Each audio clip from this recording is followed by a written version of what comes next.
Qəm eyləməsən uzaq ol qəmdən, hər şey düzələr gülüm səhərdən. Qəm eyləməsən uzaq ol qəmdən, hər şey düzələr gülüm səhərdən. Qəm eyləməsən uzaq ol qəmdən, hər şey düzələr gülüm səhərdən.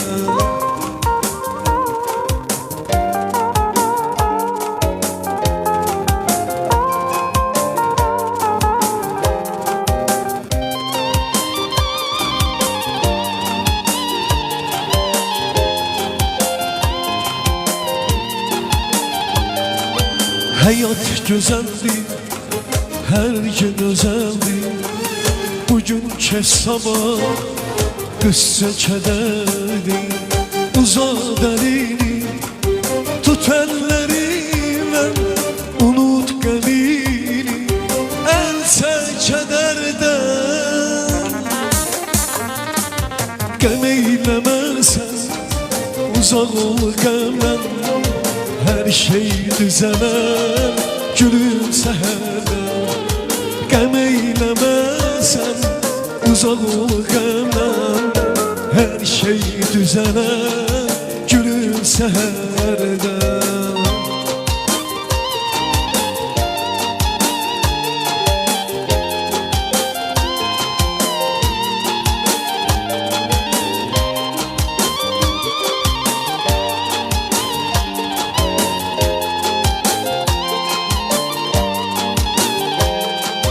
Danışdığım gün yaşamaq istəsən, 5 gündür ömür nə gözləyirsən.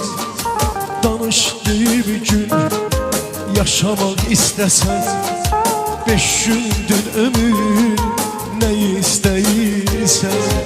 Uzat əlini, tut əllərimlə, unut qəmini, əl çək kədərdən.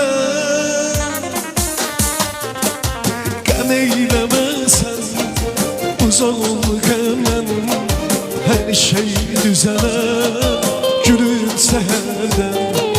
Qəm eyləməsən uzaq ol qəmdən, hər şey düzələr gülüm səhərdən. Qəm eyləməsən uzaq ol qəmdən, hər şey düzələr gülüm səhərdən. Qəm eyləməsən uzaq ol qəmdən, hər şey düzələr gülüm səhərdən.